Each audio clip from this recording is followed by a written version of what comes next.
Hello, everyone, and welcome to another edition of Let's Give It a Voice here at the Voice of Hope Media with AC Beng. You are all tuned onto the Voice of Hope Media Facebook Live and also on our YouTube channel. This is a very special edition because it is another part of International Men's Day. We all know we celebrated International Men's Day last Friday, the 19th of November. But these international days should not just be celebrated on a single day.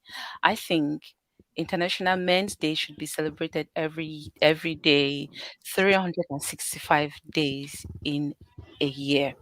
So, in our second part of this episode, we are going to be having a conversation with some special men in our lives. Sometimes these men seem to be ignored. I'm not sure if intentionally or not. Sometimes people don't say much or people don't say very positive things about them. But why are they special? You must be asking. Because we have autistic individuals in our midst, we have parents, we have dads of autistic individuals in our midst. We also have teachers, we have specialists, we have advocates of autistic children or autistic adults in our midst, and they are going to be sharing their experiences as far as work life and family life is concerned.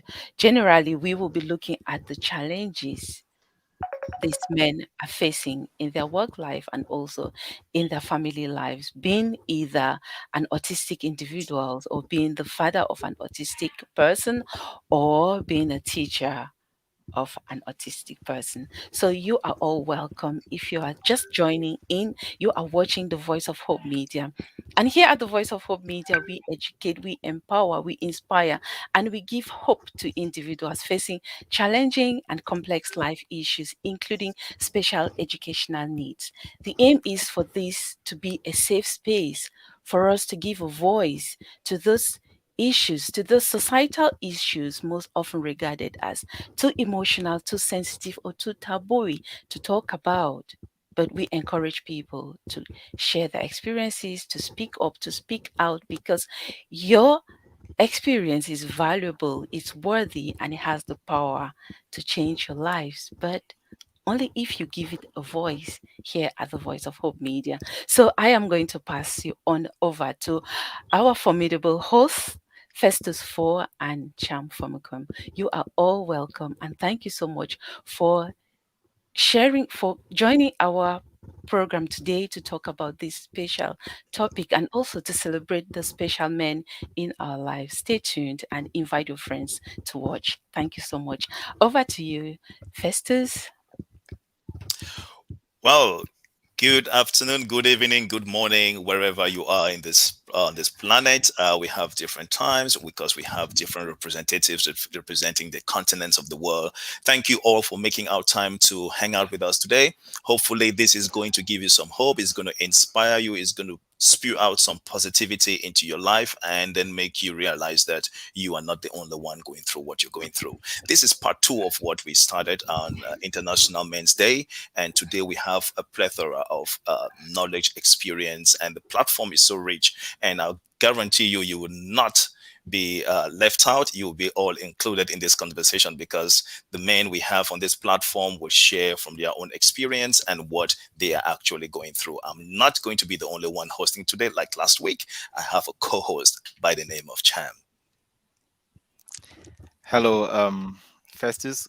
Good evening. Good evening to all our guests for today. We are joined today by a wonderful panel. And briefly, you can see we have Mr. Marcus, who is joining us from the United States. Welcome, Marcus. We have Eric Moore, who is joining us from the UK. Welcome, Eric. We have Mr. George and Mr. Patrick, who are parents of kids diagnosed with autism. And we have Aimee, who is based in Yaoundé, Cameroon, who runs uh, a school for kids with special needs.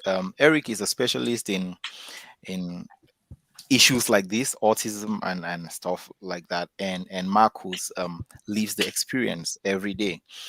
Before we go on to the show, the talk proper and begin to visit every panelist and tap into whatever experience and whatever knowledge that they are braced on sharing with us today, it's important to keep in mind this is a continuation of the celebration of International Men's Day. First of all, one in every 42 men, one in every 42 men are diagnosed with the autism spectrum disorder. Not just that, um, of every four people who are diagnosed with autism, three are most likely to be men, according to the Applied Behavioral Analysis Center. Not again, not ending there. Um, boys are four times, 3 to 4 times more likely to be autistic than girls. Um, and these are all statistics that speak to a prevailing pattern. And so today we are going to be having conversations around this, informal yet very educative conversations around this. We shall be diving into these topics, and we shall be seeing what we can bring to the table and how we can give visibility to the challenges that men face um, in this area. Festus, over to you, and we can dive straight into the conversations. All right. Thank you, Cham, for that brief and in-depth introduction. I'm going to go to the first person we have on the panel. It's Marcos. Maybe having network issues. No, he's right there. Hello, Marcos. Hello, how's everybody doing today? Yep, I think they're all doing good. Now, over to you, Marcos. Now, what, like, you give us a brief introduction of who you are and what you do and some of the experiences that you have as somebody who's actually living the experience of autism. I am Marcus Leonardo Boyd. I'm an autism activist. Um, I have 4 awards being an autism activist. I'm a music producer, composer for almost 22 years. I have 13 music awards. I've been nominated for a Grammy 7 times, and I have autism. And I started Wow. speaking until I was almost 13 and a half at a 2 year old's level. I got diagnosed April 12th, 1993. I was 10 years old. And it's different because how they may do it in other places or handle autism in other places, it's not the same here in America. They view it and they treat it differently here. I don't know, as I will learn how they treat it in other places. Right. Well, now for a lot of our viewers and those online and at this moment in time, this is like something that you would think that he has been nominated so many times for Grammys. And as someone who is this industrious, this charismatic in your field, this creative Successful, you speak. genius and Yeah. successful person, what is it? What are some of the, is there anything that comes to you as a challenge because of what you are experiencing, or how do you overcome them? Of course, with me having autism, so even as a music producer and composer, certain noises affects me, certain colorization as far as food, clothing, Hmm. um, anything of that nature is concerned bothers me. I still have emotional behaviors at 38. Hmm. Um, you know, I was on medication till almost 23, 24 years old, from 4 years old to almost 23, 24. Hmm. Um, I had issues with using the bathroom on myself till I was almost 21 years old. You know, I, I mean, my issues came in when they was putting me in hospitals. I've been to 16 to 17 different ones, 4 inpatient. I mean, you know, it's a very long story, but Yeah. I think that some of my issues are still dealing with people, even though I'm a business person, but I still don't like to deal with people. I like to isolate myself. I like to be in my room. I like to be closed off. Um, Hmm. that's just stuff that I, deal with. Right. So now you being like, you try to do things solo in quote unquote in obscurity, not being so much dealing with people. So how do you then become a producer and all of this stuff when you have to maybe have a form of interaction with other humans? Is it like you have somebody in between? Do you do it by just writing, or how do you get across your message? First, I started with just emailing beats off because once you email, everybody's in the studio or in their home studio and stuff like that. So it's really not a lot of conversations needed. Right. You could just email to email Hmm. or Dropbox to Dropbox somebody. They cash app you or PayPal you. So it's Yeah. not a lot of personal interaction. It's just it comes into play when people want custom beats and they have to be in the studio with you, watching you make the music and stuff of that nature. And for me, I learned how to deal with it. But everybody with autism cannot deal with Hmm. in-person interaction. Hmm. um but for me it's bigger than myself, so that's Hmm. that's my drive, because I know I do this to help push the narrative of acceptance and inclusion and Hmm. awareness for autism families and individuals worldwide. So So now, Hmm. when people look at you, Great. when people look at you right now, they begin to look at your success. People begin to look at how much you've accomplished. Was there ever a moment in your life that you felt like this was not for you? Like you could just give up? Or you've always believed in yourself, like regardless? where I come from, the upbringing that I come from, it was never given to me to believe anything other than the negative. Right. It was so no, I never thought of seeing myself doing any of this. Hmm. um, I was just trying to speak and be heard. Right. When most of your life you're just trying to be heard, you'll do anything to be heard. Mm. Hmm. So, I was truly the boy with no voice. Wow. That's an Wow, amazing story. that's quite interesting there, Marcus. I just have one last insight that I want to tap from your wealth of experience. Um, Generally, there is this pressure that we face as men in society. You have to man up, you have to be a man, you have to hustle and be established and lend help to back to your family. You have to support your wife. Um, um, Added to that societal pressure that men face on daily basis, you have to deal with the pressure of being having this being diagnosed with this autism. Now, my question is, what would you advise? How do you think that people who are at a younger level and who are coming up who have the same challenges, how do you think they can navigate this um, societal pressure first as a man, and then the pressure? I don't know if it's the same story in America, but in most parts of especially Africa, autism is still very strange and it's some sort of stigmatized. I am very sure that there will be some points where you were bullied or something like that, not just because you're a kid, but because other kids are trying to take advantage of you because of your challenge. So how do you navigate all of this? What would you say to a young autistic child listening, and how they can navigate all of this? And how do you think society can lend help, not just to autistic individuals, but young autistic men who also have to face the pressures that society puts on men and their expectations of them? Well, I would start off like this. I'm a father. I'm in a relationship. And the thing is, what I would tell my children is we cannot focus on what society deemed to be right. You only can focus on what you deem to be right in your heart.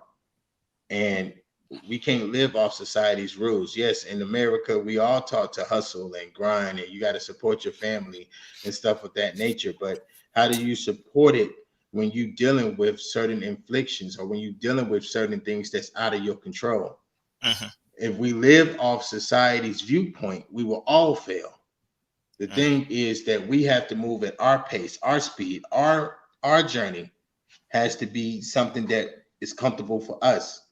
And if any child with autism, they have to understand that they are great, they have a purpose, they're destined, they're superstars, they're geniuses. There's nothing wrong with us just because we are diagnosed with autism. We are able to be great with autism, but we just have to put that determination, faith, and that walkthrough into play. That's the thing, because when you hear autism, you hear instantly a negative diagnosis of what you cannot do. It's a list of stuff what people, doctors or whatever, say what you cannot do, but they don't Mhm. say what you can do. They don't give you the same list. Mhm. So with that being said, and yes, in America, it's still stigmatized. There's a lot of support groups. There's a lot of, you know, events and camps and everything else here in America, but we still stigmatized in certain areas with autism. And no, and once, and then here in America, once you get 17, 18 as a young teenage male, you are basically out on your own. That's it. That is Right. it. That's what this society in America gives us. So if you're not taught how to have a bank account, if you're not taught how to keep a job, if you can't keep a job, if you're still living at home with grandma, grandpa, mom, and dad, if you don't know how to do the daily functions, then how can you be on your own at 17, 18 years old? But that's what they do here in America, whether you have autism or not. That is the general rule. So what we have to continue to do is teach these young men to see the greatness within themselves so they can show greatness as they move on their path and on their journey. Perfect. Wow. Wow. Thank you very much, Marcus. You kind of drew me into a a pensive mode there with that one. Thank you very much for that. Um, I'll just go to uh, Eric Moore right now, and I would like to just ask him. He's the expert here. Just break it down for us. Common people on the street, we hear autism, like Marcus said. The tendency is, first of all, to have a negative vibe. Something is wrong, or this person can't do XYZ, without telling us what this person can or cannot do. So um this is a chance for us, me in particular on this platform, to disabuse my mind about the local and misconceptions about autism. Can you just take us through what is it, and how should society look at this spectrum? Yeah. Hello, everyone. Yes, as mentioned, I'm Eric Moore. Thank you for inviting me for this program, and I'll just express myself and concerns as much as possible. Um, First, I would like to thank Asim Bank for the wonderful introduction about men, and it's really good for women to know that we should be celebrated every day, every day. So thank you very much for that. And Marcus, that was a wonderful introduction because I always like to work with somebody like you. I want to work with the experts by experience. So having someone like you in the show, it makes a very, very big difference because when I speak now, you're able to say, "Oh, wow, yes, I can relate to, I can relate to that, I can relate to that." So that's really good. And for the hosts, I'm privileged to be with you and to share this. Where I'm seated is at my corridor. I was trying to get the best light possible. possible. Right. I'm W- sitting on the stairs. Yes. So yeah, just to talk a little bit about autism. We talk about a condition that affects the way someone relates with others, someone socialize, the way someone communicates. When we talk about communication, it's not speech. It's every form of communication, how someone can communicate. So it affects the way someone communicates. Just to go a little bit further, is for instance, if you say, take this tissue to the toilet, if you realize that just the way Cham has got it will definitely be the way another person will get it. Cham can take it to the toilet and where the tissue is going to be. But very many people with autism, as they have seen tissue and toilet, they will take it and they put it in the toilet. Mm. So it affects communication a lot, a lot. And that is why intervention is very important so that it reduces the frustration they go about making decisions. So also it affects the way they express themselves emotionally, and that is why it is also important to be able to learn social skills slowly but surely, and they always get there as long as you have perseverance, patience, and support. They will always get there. Um, then I just want to say this autism really is an umbrella word. If we want to know about autism, it's a whole new story. But when I call it an umbrella word, is because over the years it's been changing. It's been changing. They keep changing the definition and adding different group of people in it. Very often we always say maybe it's political to reduce the burden of the group that is responsible. But no matter the change, it comes up to one thing, that it is some special people who just need some special support. Which means if I greet them every day like good morning or hello, hi, when it comes to somebody who is a special need, we should have one form of greeting in the morning, another one in the afternoon, another one in the evening. I should not say good morning today.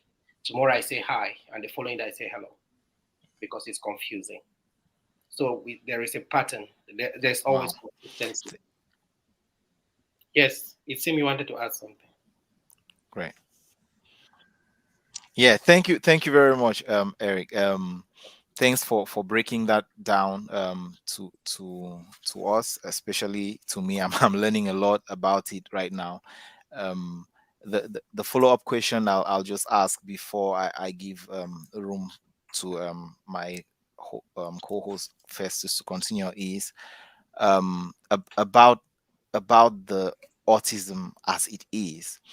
Um, what are some of those misconceptions that we have, that you had before you got into the field, Yeah, that a lot of people still hold, that yeah, you think is important for us to disabuse ourselves of, yeah. so that we That's can be right. more accommodating? Thank you very much. That's a very good question. Before I give you the misconception, um, the the comment you made about the applied behavior analysts about the number of men who have it over female, I just want to Mm, confirm that it's true. However, the reason is that most women, they do what they call masking. Masking means a lady might have autism and you will never know. She will know how to cover it up. She will know how to keep quiet. She will know how to stay in her room. Meanwhile, a man will try to express himself as much as possible, and then he will be diagnosed. He will be identified. We have a lot of big figures, even in this country, um, even even very famous programs in this country where they are very autistic, and some have just been recently diagnosed. And the main reason why they were not diagnosed before is because, as women, they know how to do what they call masking. The masking just means they know how to cover it. So you will not be able to identify that. Okay, then just to talk about the misconceptions. If I have to talk about misconceptions, Marcus, you have to promise me that you're not going to get angry. I'm African, and some of the misconceptions is because I'm from Africa, and it's because it comes from them mostly. But some of yeah. the misconceptions are that it can be transferred. That when you have autism, somebody who sits close to you might have it. So they say if I have autism, people run away. And that is why, in where I come from, very often people with autism, people don't want to be around them. They don't want to be around the family. They always call it a curse, that it is something for the family. Hmm, It is something that is connected with the family. Or the parents did something wrong in the past. And that is why it is affecting their family. And then also they say it is something, they call it a sickness. The misconception is that they think it is a sickness or a disease. However, I just want to mention it in public that autism is not a sickness, it's not a disease, um, it's just a condition. The one thing which I'm so proud of is that it's a condition. Like every one of us, we live in a condition. And autism is a condition because it is just that umbrella word, which means every one of them express themselves differently. And that's why you see autism is actually that condition and not an individual. The hmm, person is just a human being and is having some struggles. Then you have put the person, him or her in a box, and you call him or her autistic. And then maybe because of that, you limit the support or you look at him or her differently, which should not be the case. And that is why I think if we have to move from those, they call them myths or things that are not real, we'll appreciate human beings the way they are. I can just imagine Marcus, if he was born in Africa, how his life would have been by now. Or if he was born in a place where they don't support, or there's no intervention, or there's no medication, Yeah. how his life would have been. So I just really want us to be able to look at where he's coming from and where he is now, and be able to appreciate the interventions and how meaningful it is to every child who has autism. There can be progress made. And Marcus is, for me, is one of the best examples right now. Thank you. That's really really interesting, because looking at what you're explaining and the background and the continent, which I'm mostly connected to myself, I come to also realize that some of these things, if not all of them, are true, and things that we also thought growing up. And I would say this because exposure is everything we need. We might think that growing up, we think that the biggest airport maybe was the one in Douala, Yaoundé, does come from Cameroon. But until when you get to London Heathrow, you realize that, wow, there's one that is actually bigger. Exposure is a very good learning curve for most people. And once you're not exposed to stuff, ignorance becomes bliss. And then looking at some of the misconceptions and things that have been striving and the stuff, I'm going to now move on to Aimé, if he's on the line. Aimé, hello, Aimé, can you hear me? Hello, yeah. Right, Aimé is currently in Yes, I can Cameroon, hear you. so the weather and time is also a little bit different, and so it's already really dark, and he's outside in his car. So, Aimé, could you briefly tell us what you currently do, and then how that is going about? Yeah, Feel free my to name speak in is Aimé French Jacques if that's Bindombilonga. good for you. Hmm. D'accord, puisque vous me donnez l'opportunité de parler en français, j'aurais pu me débrouiller en anglais, bon, puisqu'on dit le Cameroun est bilingue avec tous les Camerounais. Voilà. Donc, je m'appelle Aimé Jacques Bindombilonga. Donc, je fais dans la thérapie occupationnelle. Je dirige un centre d'enfants autistes au Cameroun depuis 2015. Alors, ce que nous faisons au Cameroun, c'est que nous essayons de prendre en charge les enfants autistes. Je voudrais un peu rebondir dans le sens de Eric tout à l'heure. En tant qu'Africain, l'appréhension de l'autisme au Cameroun est assez différente. Parce qu'au Cameroun, on pense que un enfant autiste est le fruit de la sorcellerie du parent ou alors des deux parents. C'est le fruit de la bordellerie de la maman parce que la maman est allée dans un homme et voilà, elle est partie ramasser un enfant autiste. C'est un serpent en fait qui vient hanter la maison et qu'il faut déposer au bord d'un cours d'eau pour qu'il puisse s'en aller de nuit. Et puis voilà, on se sépare de cet autisme. Mais on ne peut pas véritablement prendre de nouvelles choses qui s'imposent à nous face à un monde en mutation comme celui dans lequel nous vivons aujourd'hui. Vous voyez, il y a de cela 30 ans, on ne parlait pas d'autisme au Cameroun.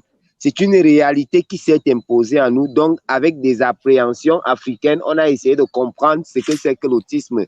C'est pour cela que particulièrement, j'ai été très frappé par l'analyse d'Éric de tout à l'heure parce qu'effectivement, avec ce que nous avons dans notre univers cosmogonique, ou alors cosmique, on essaie de comprendre ce que c'est l'autisme, mais malheureusement, on a compris ça avec des envers qui font à ce que l'autisme rentre directement dans la série des cas dits avec beaucoup de stigmatisation et de traumatisme, des stigmatisations à l'endroit des familles et des traumatismes à l'endroit des personnes qui vivent avec l'autisme.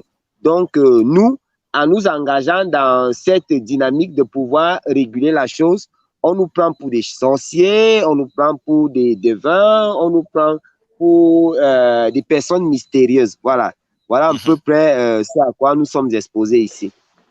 Yeah. So in essence, now I think maybe next time I'll rather say Eme should maybe try in English so that the rest of the other guys in the panel and stuff, because he can try. But in essence, what he's saying, he actually runs a school on autism in Cameroon, a charity, and he leads it, and it was founded in 2015. And then he agrees with Eric on most of the misconceptions and things, and then he adds that, even sometimes they would even think it's due to maybe the mother was, like, some sort of a prostitute. That's why this happened to the child. Maybe the father was involved in witchcraft. Maybe this is what it's a curse and all of this stuff. So we could then maybe get rid of this child, and even him trying to lead this movement and organization. They tend to call them like witches and wizards and all of this stuff because of what they are trying to do, because it's not something that is been well thought of, invested in, and it's not been discussed in public freely, so that people will be educated on these issues. So for Eric, and Eme, I'm coming back to you now. So what are some of the strategies you use to transmit this knowledge to the kids who are actually experiencing autism? What do you do? What are some of the activities? What are some of the struggles that you even face in getting across this message to them? I have to acknowledge that it's not easy to transmit the knowledge to children with childhood behavior disorders. It's not Hmm. easy because most of the time the child does not know even what you are trying to teach to him. He does not know Hmm. what you are trying, you are trying to lead him. So it becomes a very big challenge. But anyway, using one of the principle of the ABA, as Eric rightly quoted upward, I Hmm. think we are trying to succeed. We succeed with what we're doing. So we use most of the strategies put, I mean, one of most of the scientific strategies put in place to accompany those children in as far as their autonomy is concerned. So we just based on most of the strategies led by the ABA, or we can use anyway. We know all those methods that we use: ABA, teach, specs, and we're Hmm. trying to lead the children with that. Yeah, good. Do you get any form of support or any kind of, I don't know, guidance, help, or say in an official way from the government? No, in Cameroon, the issue of autism is not even related to to a disability. Right. The ministry in charge of disabilities did not recognize autism as a concern of their own as their own concern. It's just Hmm. in 2010 that the law recognized autism as a disability. Anyway, when you Right. look, you go to the Ministry of Social Affairs, they will tell you, Hmm. autism is not a problem. It can be solved, so you don't need to any support for those children. But they rightly go move to physical disabilities, where they will give canes to those who do not see. They will give wheelchairs to those who do not walk. They will give Yeah. anything of maybe any everything to those who have physical disabilities. But for autism, they say it is a reversal situation. We do not care. Even though given them the opportunity to be recognized as disabled people is a big challenge. I remember all our files were rejected by the former director in charge of the protection of disabled people in the Ministry of Social Affairs, because she deemed she had a nephew who was autistic, and then after he recovered, so they cannot give those cards to autistic people, and then they will not accept it as an issue should be related to the Ministry of Social Affairs. But thank God, things are now moving for the better now, and that director has been disappointed, And the new one is now trying to understand what is meant by autism. And as the new director is going through the understanding of what is meant by autism, things are Yeah. now coming clearer and clearer. As for now, we have a file at the level of the Ministry of Social Affairs where they have to recognize our center as a Hmm. center who is in charge of disabled people. We have received a letter from the Minister of Social Affairs. In that letter, she congratulated us and she gave the instruction that we have to make the file that will help the government to recognize our organization as an organization that is related to the Ministry of Social Affairs, and that is Hmm. maybe that deserves to receive some of the support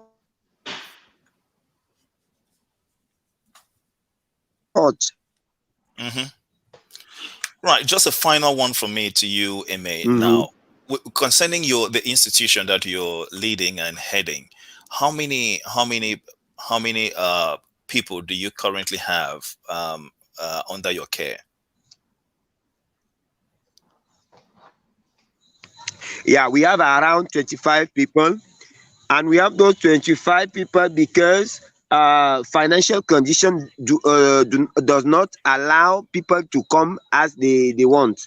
You know, Right. if you ask 300,000 francs to someone to put his or her child in our center, that is very difficult for a Cameroonian. So 300,000 is around 150 $150 per year. This is very, very difficult for most of the Cameroonian family to afford. So Hmm. we have 25 because they are the one who can afford it. But now, for the real and real reason, there are so many autistic children. Some of them are even chained in houses because there are a lot of misunderstanding going around that issue of autism in Cameroon. So people think is the fruit of witchcraft. There are some people that brought war to the families, so they will not make any effort to bring the children to the centers. But now we Yeah. have 25 because there are some limiting factor like financial and beliefs. Wow. Mhm. Wow. That's quite some detail there about the institutional aspects of and we're going to come to this that it's quite interesting, Eme. What I want to ask you is about, you know, if you look at the panelists, we're supposed to have two parents joining us, people who have autistic children, and just to get a feel of how men. Remember, where our conversation is around men, in the International Men's Day, men's positive contribution to society. And so I was preparing this for them. I was going to ask them how they as men relate, or what do they think are their roles as men in the lives of these autistic children, and how we can help them become better, how their spouses can help them become better, how government, how society can help them to become better parents to autistic kids. But they are not here now, so I think I'll just throw the question to you, Eme, and maybe Marcus can come in. In your experience dealing with these children, how how do you think the fathers in particular, I know it's easy to say most of the time it will be the mothers who are around. One expert rebuffed this the last time we're talking and said there is just no statistics on parents because people presume that until they see the mom, they have not seen the guardian yet. So what in your experience is what do you think is the experience of parents, of fathers with their autistic children? How do they relate? How do you think they can better their relationship with their autistic children? I mean, fathers in particular. Yeah. The constant is the same everywhere. I've seen. I scarcely seen 20% of the fathers of the autistic children with whom I work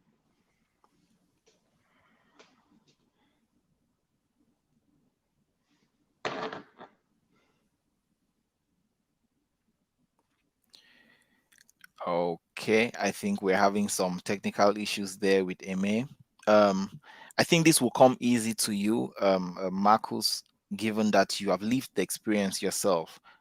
So it's probably going to come easier to you to be more present, to be more caring, to pay more attention if you had a child who was diagnosed with autism. But let's talk about how let's talk about it in a broader context. How do you think parents, especially fathers, should relate, given that there is already a challenge when it comes to father children relationship in society? Then we add the autism to it. There are statistics about the impact of the absence of a father figure in the house. It contributes to higher imprisonment rates by the age of 15 for young men in America in particular. It contributes to the choices of young girls when they reach the level of having partners.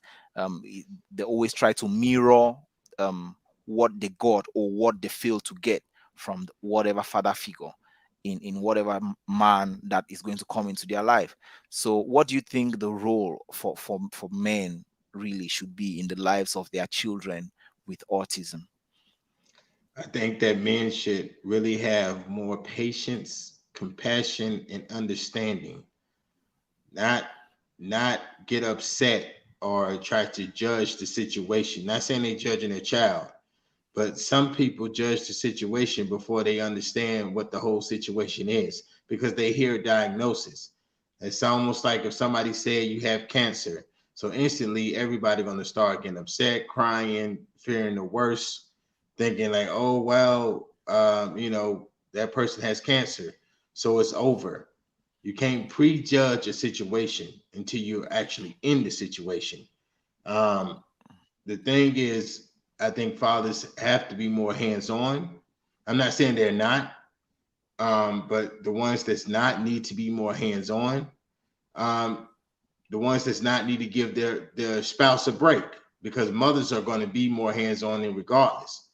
So I think they need to be more hands on, working with the child, doing a daily routine with the child, really understanding, like Mr. Moore said, the different values of communication, because it's not just one set of communication. Me personally, I didn't have a father that showed patience, understanding, and kindness. Unfortunately, Big Tommy was a monster. So when you throw monster activities on a child that has autism, it's only going to make them close up and be more introverted than what they already are. Because when they're going through, horrific abuse. So, Big Tommy didn't understand what autism or any type of mental deformity was because he has 22 kids, 11 boys, including myself. So when I'm Mm. not acting like the rest of my brothers, then it becomes embarrassment instead of understanding. It becomes anger instead of being patient. It becomes not dealing with your own child versus understanding your own child. It becomes embarrassment versus love. So I just Wow. really think, again, and shout out to every father that's actually being there for their child, supporting them, loving them through it, and and yeah, that's pretty much it. Yeah. Just a follow up. Do you think what do you think other men, government, um, I hate to throw this word in again, but society can do to kind of push um, the big Tommies out there? Like you said, not every man is laid back about this. There are some men who are really committed, but those that are still far behind, how do you think we can? What do you think we can do to give visibility to this issue, to continue to push and bring them on board? I think it needs to be once your child, I think it has to be an assembly line process. Your child goes to the doctor, that doctor says your child has autism. And I think at that point, I think the parents need inactive training to be able to understand their child and what you would go through and how you would feel and the supports and people that's in process and play that can help you through your feelings and help you when you having those bad nights. I think fathers need to have more interactive courses or lessons to teach them um, from an autistic standpoint, because you can do research, you can go to school all day for this, but unless you live in it on an everyday basis, it's almost textbook instead of actually living it. And that's what's here in America, that we give out textbook knowledge. A lot of people is not speaking from an autistic place. I'm just bold enough to do it. I don't care what anybody feels, because this is my truth and I'm not doing it for myself. But I do think that if fathers have more knowledge and courses on this, then they won't be so quick to judge from this. Mm. So things like you mentioned training, you mentioned courses. I'm thinking in that line, conversations such as this, more and more of this conversation to have and to include in public space, so that more and more people have these conversations, more and more people hear these conversations. I'm also thinking the role of institutions here, our local councils, our local county authorities, or whatever administrative units we have, and how we can get them to begin to involve or to carve out policy that reflects this gap that we're identifying. Because clearly from our conversation now, there is a gap. There is a gap that men need to fill. Some men are doing it, but it's just luck. There is really no organized way that society can help men to approach this. So we need to get this closer. In the UK, for example, you need to get it closer to our local MPs and have them make it a talking points at the level of parliament, at the level of the borough council, at the level of the county, or whatever. um, um, Eric, do you see this happening, or is this a novelty? Getting the needed pressure on institutions to help men, because it's a behavioral thing. And my experience, behavioral change is one of the greatest, most difficult kind of change to achieve. It needs a lot of patience, it needs a lot of intensity and consistency.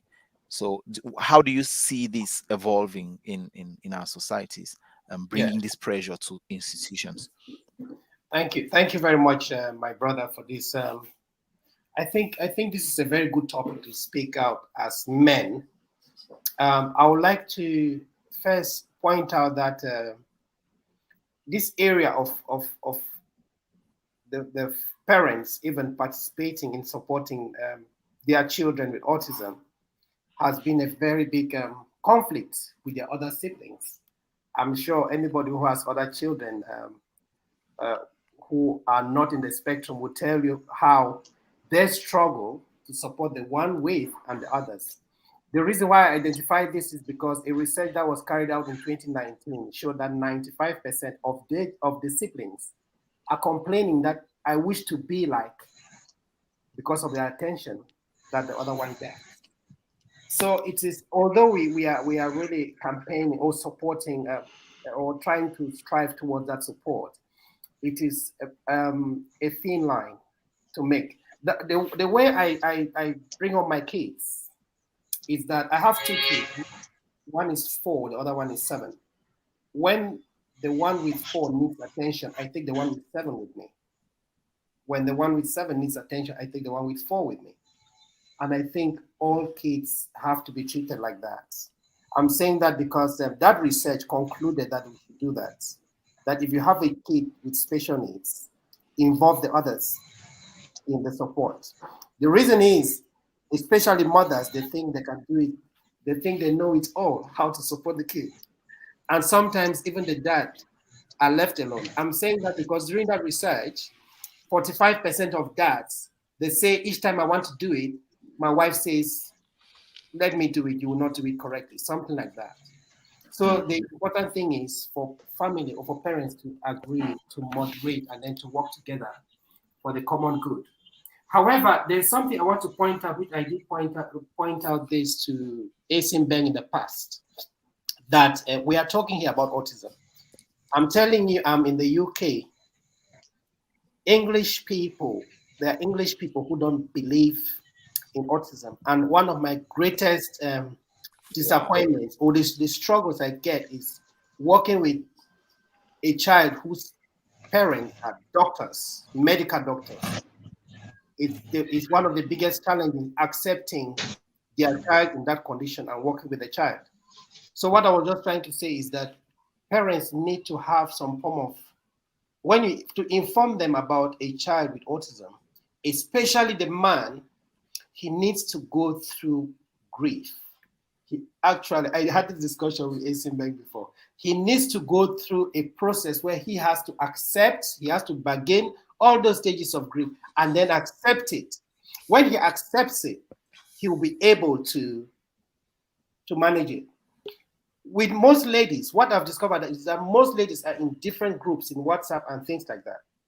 That is the starting point. If men could form their own groups, if men could form some small groups and have discussions of how to support their kid, you will discover that somebody will say, oh, my child has epilepsy.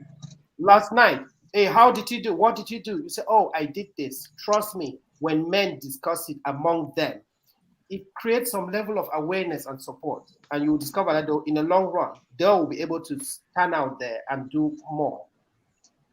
And then with the support of their wife, if their wife always gives them that chance to do it, because sometimes, it is too, I noticed from experience working in schools that most women, they actually overshadow. They know what to do, because actually they know what to do. They know the child's mind. They know when the child is very anxious, they know how to deal with it. And then in a way, the man just steps back.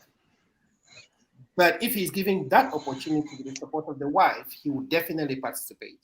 So with some of these researches out there, one of the opportunities will be for women to encourage their men that I'm here for you, do it, I will be able to support you, or this is what I do, this is what I will do next, and things like that.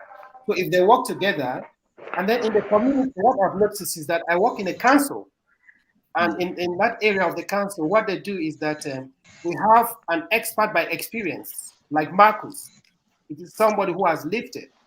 And because he has lifted, what they do is that they move with him to different services. For instance, in the hospital, he talks to doctors, he talks to nurses, he gives them seminars on how to interact when somebody with autism visits their home. He talks to supermarkets, he gives training to supermarket staff on how to interact when they get somebody with autism who comes in. And if every community or society has an activist like that, actively engaging with the general public or different services, it will make it easier for their services to be accessible. If I go to a supermarket and they welcome me well, definitely I'll come back tomorrow. And that is what he's doing as an activist. We call him expert by experience, and that is what he's doing for the council. So that would be a very good idea to sell out there, that people who have icons like Eme, who is a teacher, and have people around him like that. If he talks to local services around him, how to support his children, it can always be a place to begin with. From there, it is going to keep climbing. If they get a good feedback of how the people interact with them, it will keep spreading out. And slowly but surely, we're going to get there. I think men are ready to help if they can. However, if they don't know it, surely they can learn. I'm one of them. I want to learn. Thank you very much. Well, I think like for most of us on this platform, we are here because we want to learn and to also share in order to motivate, encourage, inspire others to know that, hey, this is not a taboo topic.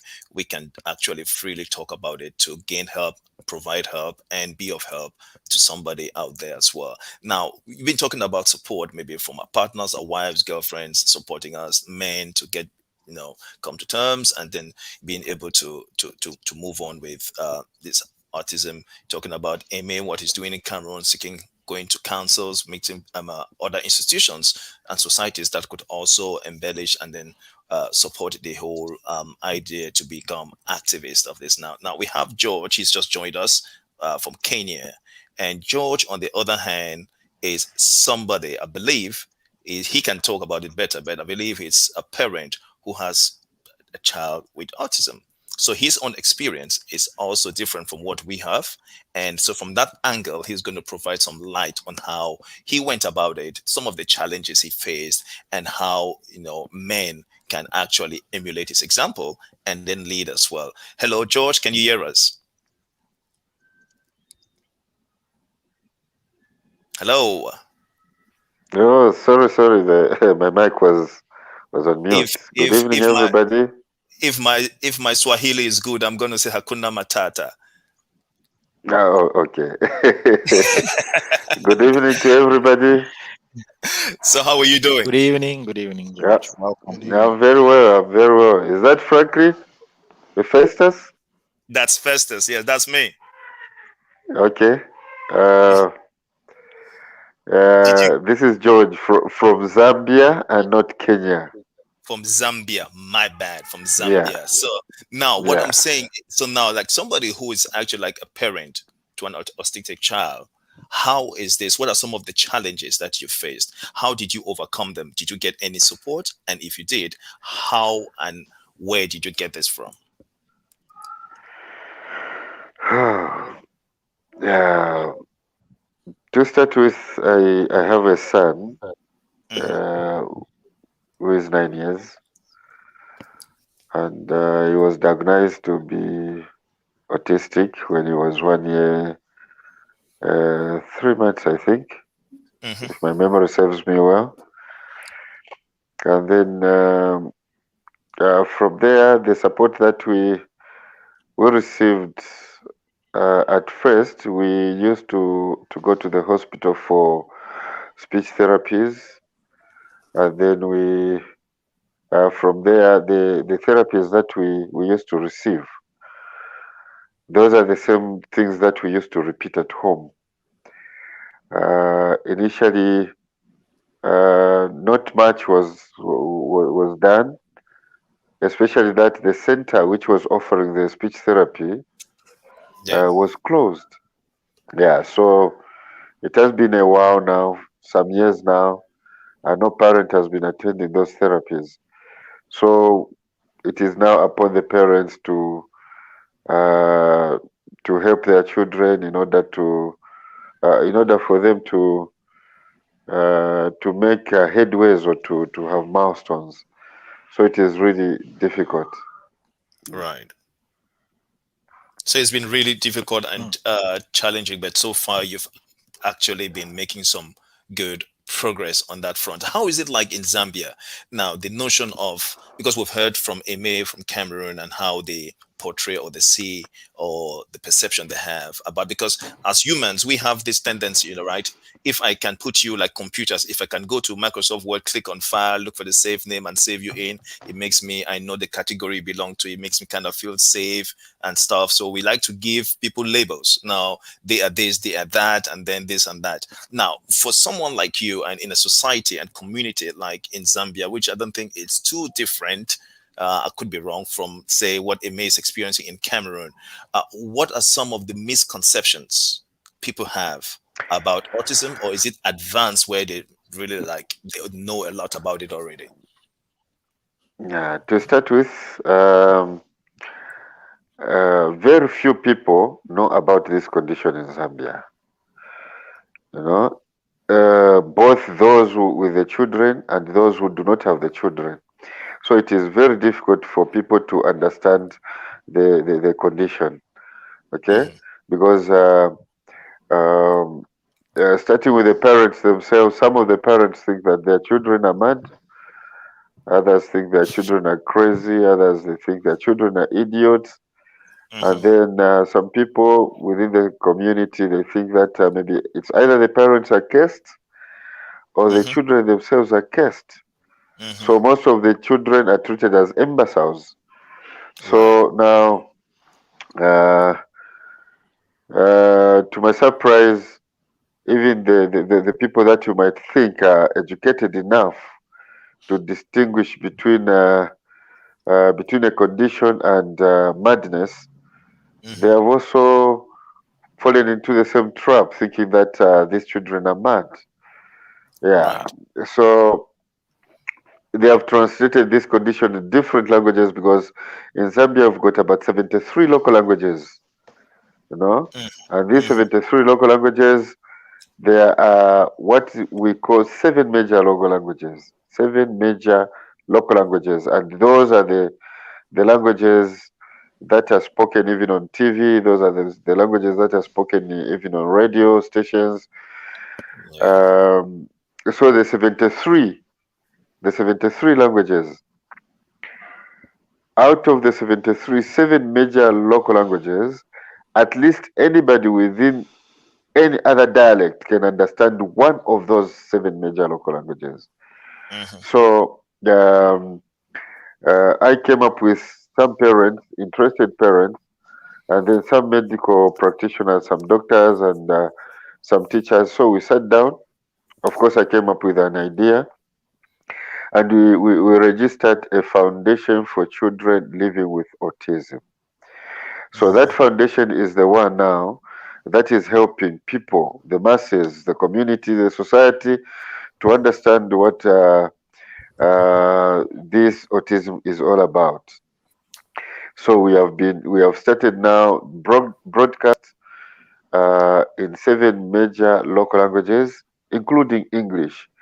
So whichever platform we are accorded, we try to speak autism in our local languages so that even the unlettered, even those people who have never entered the school, are able to understand, are able to pick sense from the local languages that we transmit. And then we have come up with a brochure which is yet to be translated into those local languages so that people can pick the brochures and read for themselves. If they need help, then we are there to guide them. And then because of lack of understanding, lack of awareness, Mm-hmm. so we are planning to take a walk. We are trying to take a walk from Chingola to Lusaka, which is the capital city, and that is about 562 kilometers, Hmm. which we want to accomplish within 15 days. So as we move from the Copper Belt, which is from Chingola, a small city, we'll be carrying placards, we'll be carrying whatever where people can read until we reach Lusaka on the 2nd April 2022, which is the World Autism Day, so that we see how people can now see the seriousness of this condition. And as we move from town to town, we are trying to arrange for radio stations because we've got radio stations dotted around town, different towns. So I'd like to see if we can be given airtime so that each city that we approach, we are given some airtime in order to speak autism in their local language to them. Yeah, so that is our plan. We want to take it to even different parts of the country so that people are able to understand the condition in which our people are in. Yeah. Wow. Right. George, that's really great. Thank you very much for that um detail that you've given us. But I'm interested in something. Um, what is your what was your experience? What happened when you were told that this your child has autism. Can you tell us about that process? What happened? What was your experience? What was your mental process that you went through? And how do you think that men like you should be able to handle um, the situation? Because most of the time, it's from what Eric said. It begins from denial, which is one of the first stages of grief that he mentioned. So what was your experience? How did you come to the place where you were comfortable and courageous enough to take this baton on? Yeah, at first it was very, very difficult. I can admit it was very, very hard because after even researching a lot about the condition, so me and my wife realized that we will be able to live with this condition for the rest of our lives. So it was really a battle until after so much research, both of us came to accept and understand what this condition is all about. And with the help of some of the medical doctors, they gave us counsel on how to take care of the child. And on our, upon ourselves, we also tried to, after so much research, we tried to see how we can make our child comfortable.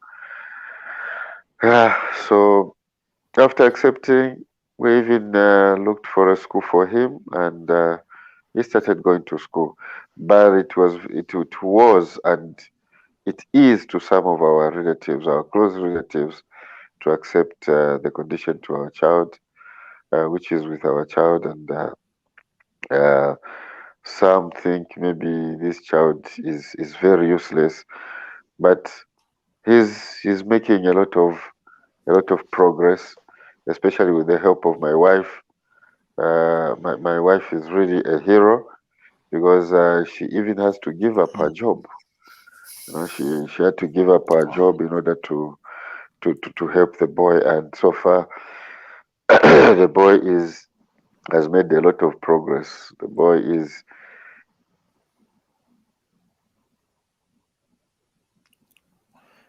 Wow, that's quite touching. Festus. Yeah. Now, sorry, George. It's just because you came at this part of the show, so most of the questions will be coming like on you right now. But I just wanted to find out. Most men, when they encounter such things, they tend to run away. They tend to leave. They tend to like, hey, I can't deal with this. Hey, I cannot cope with it. What made you to stay?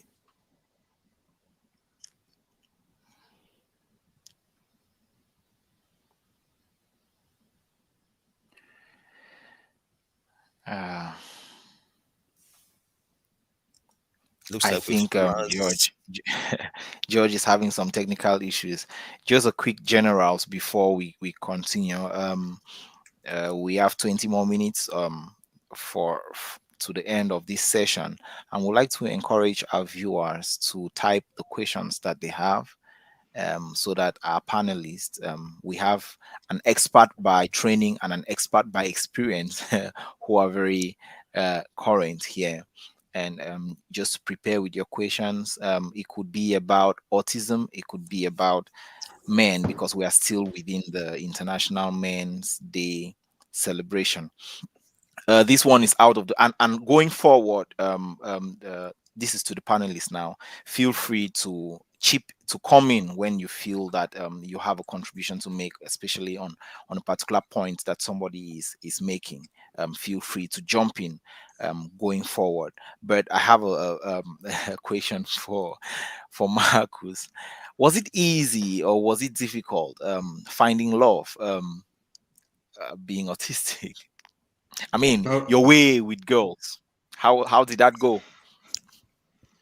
I'm gonna end up writing a book. It's called "Watch Before You Leap." I ain't lying.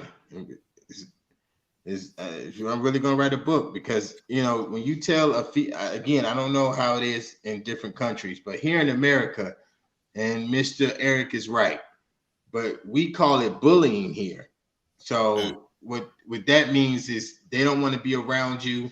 They don't want to be around your family. They think it's a curse. They think you got a disease and everything else. I grew up with that. I still deal with that. But in the relationship part, when you tell a woman in America, hi, your name is whatever, you have autism. Then the common 5 questions is it curable? Do you Mm, have to take a shot? mm, How long have you had it? Do you have to take a pill for it? Will I catch it? That's the same, that's the common questions that females in America ask you when you tell them you have autism. So I will say, dads and moms out there, if your son is 18 and up, you really want to protect your kids. Mm. Don't just have them come out here and try to date, even if they want to date, because everybody's not going to understand autism. Everybody's not going to see it in a positive light. And some people are going to see it as, oh, well, he has a disease. And it's not a disease, but based off ignorance. This is right. what we deal with when you try to have a dating life. Wow. And how do you navigate all these challenges? I mean, how did you finally come around? Do you ever get used to answering the questions, or do you just go, "Hi, my name is Marcus. I have autism. Yes, it's not a disease. No, it doesn't need to be cured because it's not a disease. It's just a con." Do you just go ahead with that big speech and just lay it all out and say, "What questions do you have for me?" How do you navigate the situation, really? Um, I guess I guess is why I've been through. I mean, I guess is why I've been through so many dating scenarios, because it's like it gets to the point where it's like you don't want to answer these questions no more, because it gets to the point where you have a smartphone the same way I have a smartphone. If I tell you I have autism, then you should know that you can do your own research. But if you want me to tell you that it's not a disease, it's not catchable, you can't spread it to nobody, you can't get it, it's not an infection. I mean, for me, I have 9 sisters, and my sisters, they shut this type of stuff down instantaneously. So we're not gonna go down the roller coaster of let's humidity, let's you make him feel embarrassed, or make him feel like he can't talk to a female or a woman because he has autism. With my sisters, they get in protection mode very quick. And at the end of the day, I do praise God that, my spouse, she's not ignorant. She Yeah. has a caring heart. She has compassion. She has patience. So, I do praise God for my spouse now. But back then, I didn't like dating. Mm, Oh, wow. Now, not being able to like dating, and now you are in this mood where you are now suggesting and advising parents to protect their kids, their sons, from just venturing into this world where it could be like crazy, and it could actually leave a very very bad and bitter pill on in their mouth. And moving on now, oh, we have George. Yes, he's back. Hello, George. Can you hear us? Yeah, yes, I can. You All right. see, uh, Did you get the question that I asked? can you just repeat? I was explaining something, but Right. you see, here in Zambia, when it is rain season, network is really bad. Yes, yes. So what I was saying is, we have this tendency, we have people have this proclivity, predilection when they hang around people, especially men. Not just men, but I'm just talking because we are dealing with men. I'm not just saying it's just men. That when you have, uh, when they tend to have a son or child with autism, some of them, not all, some of them tend to leave. They're just like, hey, I can't deal with this. It's too much work. It's this. I'm just going to move out and continue with my own life. My question to you is, what made you to stay and to get through what you've been through with your child? I think you say it's 9 years old now or so. What made you? And what advice could you also then, from the back of that, also provide to other men out there who are experiencing something like this? Okay. Um, that is a very very important question. You see, here in Zambia, I've come across a lot of families with fathers who have run away from their children. Okay, Hmm. and Some of the families, about three of the families, I'm trying to help them out, to help their mothers to see how best they can help their children. And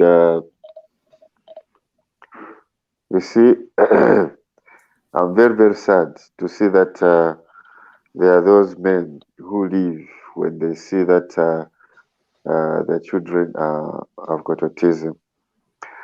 And I'm trying to come up with an initiative to take to the government so that we start arresting those men who leave the moment they know that their children have got this condition. And I happen to be working in court. I'm a magistrate, by the way. And Okay. every time a case comes to me, Hmm. and I hear of a parent or whoever is troubling a child with a disability, especially an autistic child, that man knows he will never go home, and I mean Wow. it. Wow. Yeah, I don't. I on these children, I'd rather die. You see, Wow. That's amazing. because I've lived with this child, and I know the problems that they face. And Hmm. to me, I can't live without this boy. I can't. And this is the reason why I I always sympathize with myself Yeah. and sympathize with the child to say, what if I dropped dead today? Yeah. Okay? Hmm. So, uh, because of the love that I have for my child and the entire family and my wife, I can't Hmm. live. Why should I live? What reason do I have? I do not have any reason. And you know, I've learned a lot from Marcus. Marcus, I've been following you a lot. I've really been following you a lot. And if you remember, Marcus, there was one time that the time that we just knew each other, we exchanged a lot of chats. And you Hmm. really encouraged me. And I've been following you. I've been following your music. I've seen the good work that you are doing. And it is really encouraging. And I'm trying to, with my advocacy, I'm also trying to take it to my fellow parents, especially those that have stuck with their families.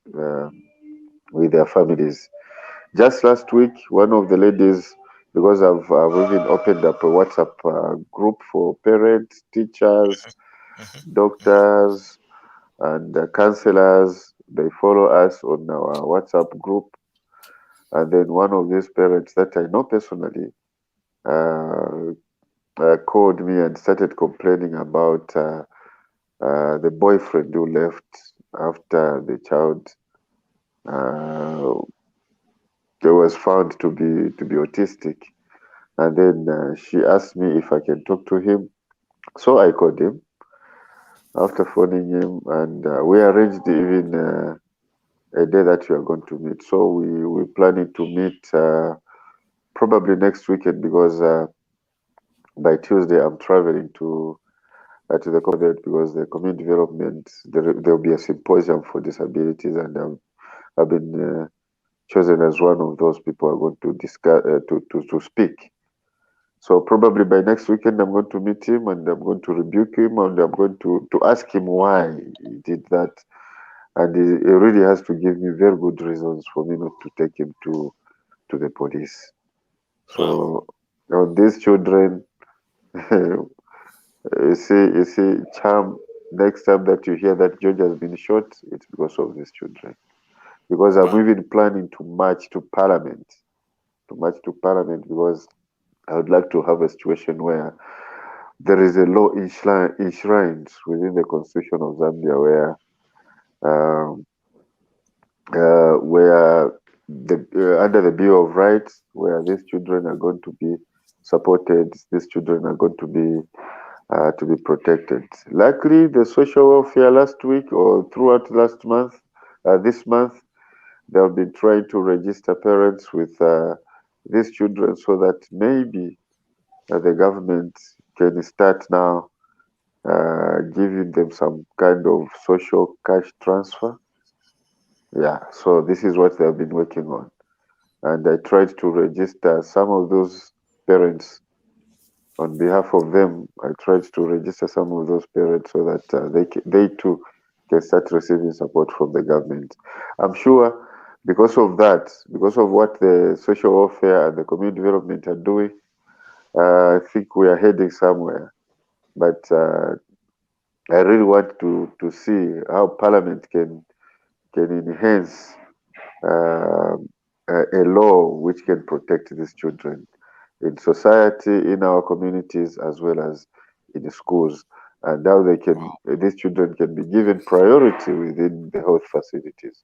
So that which is is Wow. my which is aim. something that we really want to see, because if everybody is given equal opportunities, even priorities in Mm, school, even in mm, buildings, institutions, they are built in such a mm. way that it is welcoming and receptive. We're all being inclusive. It's going to enhance and then make sure that we all play on the level field. Now, looking at just by having this discussion, right, it's interesting to see that Marcus is industrious. He's creative in all that he's doing.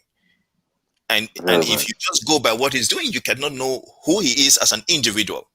Now Mm, you have Eric and everything he's doing for the council and leading and championing this activity and making sure that the voices are being heard about autism. And then you have George, who is a magistrate.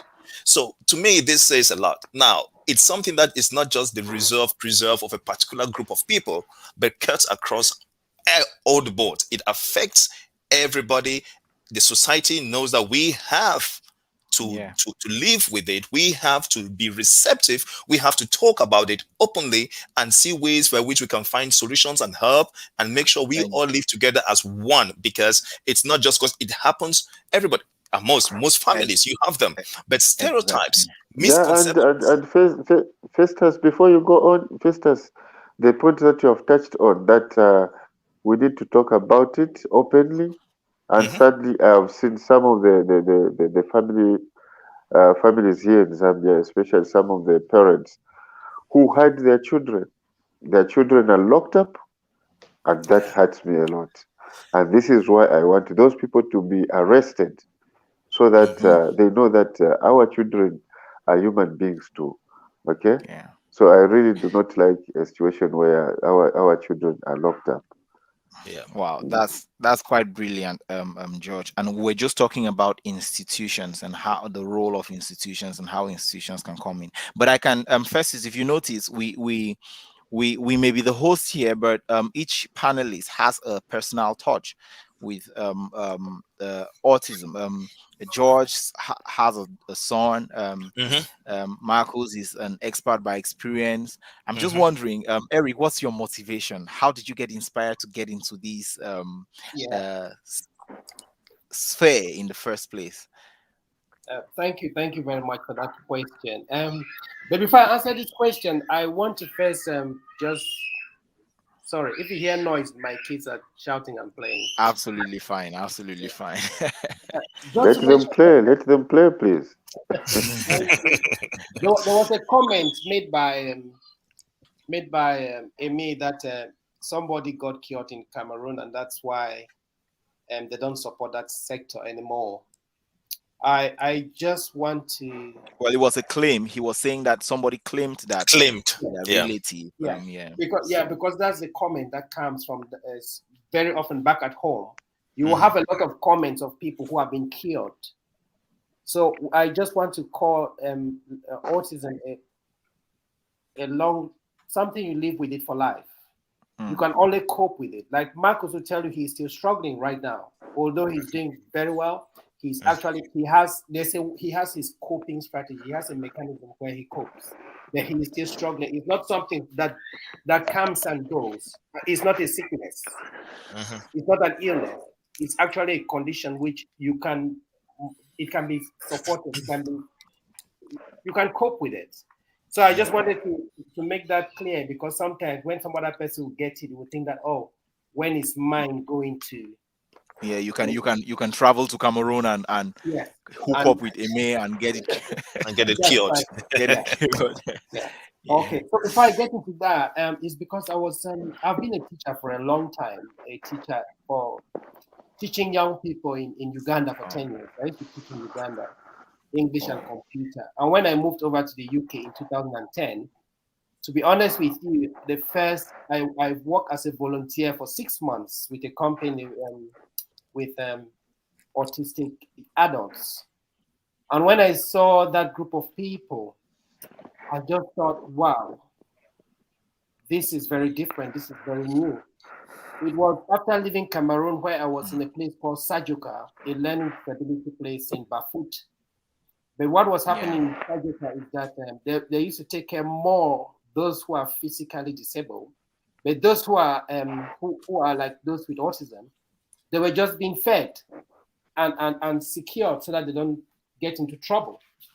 So there was no Mm. proper support like learning and education for them. It wasn't taking place. So when I met these ones here and I saw the amount of uh, um, plan that they had for them to do things and how they'll be appreciated just taking a trolley from a supermarket to a car, and it will be marked as a task and they'll be able to count the steps from that supermarket to that car because they do it routinely. How they'll be trained to take a train and they tick different stops and they know that to leave their house to school, they'll go through 5 stops and they tick that. And then they discover that after 5 weeks, somebody is being awarded for doing that successfully. And then you discover that when they're adults, they don't need that structure. They have modified their way of accessing services and places. I just thought this is something I should develop knowledge on. And then I've been able to I did speech and language therapy. And then right now I'm doing learning disability nurse. And Oh, wow. the main reason is to get this wealth of experience so that when I'm giving back to my community, especially back home, I have no gaps. Mm. Great, great, great. That's very inspiring, Eric. Yeah. Continue the wonderful work that you keep doing. Before I hand over to Festus, um, I'll just like to, obviously when I hand over to Festus, he's going to run us through how the conversation has gone and maybe give us closing remarks and close us. But before then, I just want to say it's been a wonderful experience, really. The learning that I've gotten from this platform, I don't think any academic degree or textbook knowledge, as Marcus will put it, would have been able to reveal all of this, dealing with people who have not only the academic experience and research, but also the daily experiences that they have. So I'll just like to say thank you all very much for the wonderful work you're doing in your communities. Marcus, I'm definitely going to research you and start following you and start enjoying your music like George has been doing. George, I'm obviously going to follow your foundation and the work you do. And of course, Eric, I just realized we are friends on Facebook. Yeah, the world is really a small place. Thank you all very much for the wonderful work you're doing. If you have couple of last words to throw in, and then we'll hand over to Festus, who will do us the proper honors. So, any last words? Anybody? Just, I don't know. Maybe Yeah. just to thank everyone for this opportunity. I think it was very important for us to talk as as a people, but more important to talk as parents, especially as men. Because to be honest with you, it is a long way to go for men to know how important they are in the family. I'm an African man, knowing that a man has a family to provide for. But to know that when you are a parent, you are involved in the life and every journey with your children, it's very different. It's a different ball game. So it is something that we have to actually learn to do. So with such venue, discussing that men have to actually actively get involved in meeting the needs of their children, especially those with autism and learning disability. It is a plus. And for me, the little clue is just know that there are so many groups out there. There are so many people out there who are ready to connect with you and get the help you need. So sometimes you see parents, some men, just men, they have their WhatsApp group and they chat with each other. Some is just a joint group with other people who chat. And sometimes when you are a man, joining those groups, sometimes you just hear one lady's experience or another man's experience. You say, oh, that's what my child was doing last night. Maybe today I should do it this way so that you know how you can support each other. And sometimes just talking out there, you know that you are not alone. So I just want to ask other parents that you are not alone. Know that there's a bigger world out here. There's a bigger community out here who is ready to be with you and journey with you all the way. Thank you so much for involving me to this session. Thank you. You're welcome. Marcus? I'm just thankful for this amazing opportunity. Everything that all these amazing hosts, these panelists does, from Mr. Eric to Mr. George and his foundation to what Mr. Eric provides, the knowledge and the wealth, and how he goes out there to continue to push the envelope, to continue to change, and to continue to fight for change. And happy International Men Day to all the men that's on this panel, to the listeners.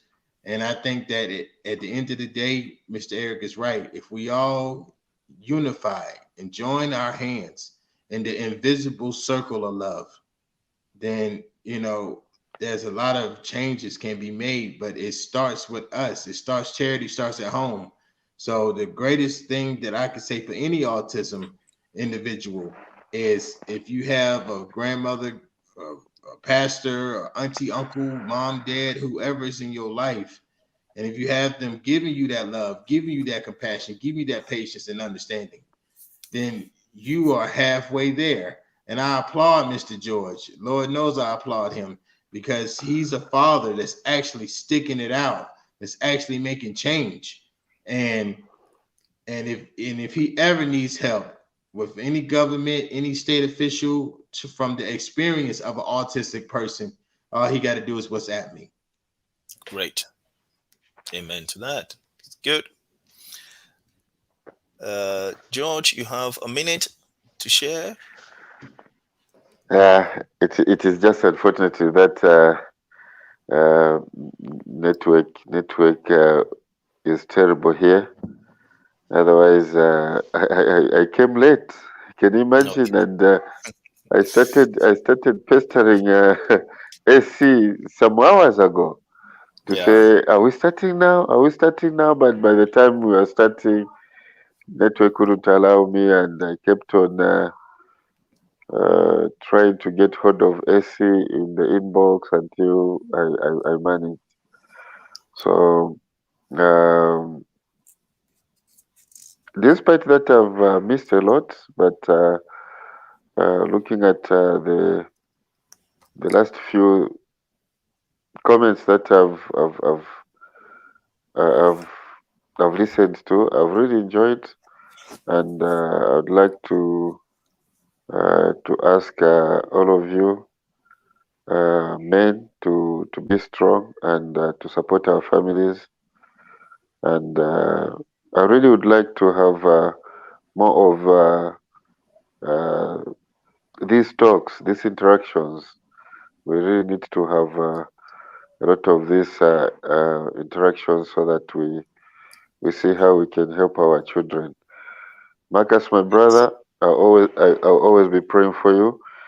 And like you have indicated, we really need a lot of help. We really need a lot of help. Here in Zambia, it is really terrible.